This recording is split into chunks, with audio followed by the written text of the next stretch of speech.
বন্ধুরা, এখন যে গাছটি দেখতে পাচ্ছ এটি একটি চায়না বটের গাছ।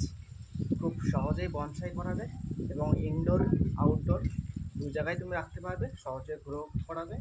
আর বিশেষ করে অল্প পরিচর্যা হয়, এটার বিশেষ মাহাত্ম্য হচ্ছে এটাই, অল্প পরিচর্যা হয়। যাদের কাছে সময় কম, গাছ ভালোবাসো, তারাই অবশ্যই এই গাছটা করতে পারো। আর যদি বলো যে মাটি, এর মাটি তেমন কোনো বিশেষত্ব নেই, যে কোনো মাটিতেই ভালোভাবে হয়। তবে যদি সাধারণ গার্ডেন মাটির সাথে জৈব সার কিংবা একটু নুড়ি পাথর, লাল বালি মিশ্রণ করে লাগানো যায়, খুব ভালো গাছটা গ্রো হয়। আর তোমরা দেখতে পাচ্ছ আমি এটাকে বনসাই লুক দেওয়ার চেষ্টা করেছি, জানি না কতটা হবে বা দিতে পেরেছি। তোমাদের একটু কাছ থেকে দেখায়, দেখো ঝুড়ি নেমেছে, খুব সুন্দর। আমার খুব পছন্দের একটি গাছ।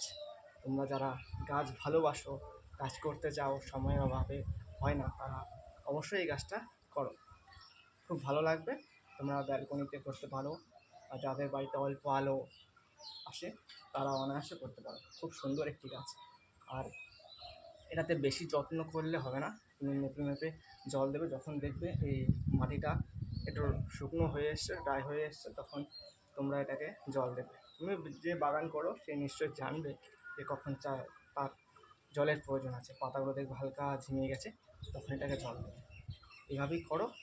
আর খুব সহজে এটাকে কাটিং থেকে চারা করা যায়। এই ডাল থেকে এরকম করে যদি সুন্দর করে কাটিং করে বালি মাটিতে বসাও, তাহলে খুব সহজেই চারা হয়ে যায়।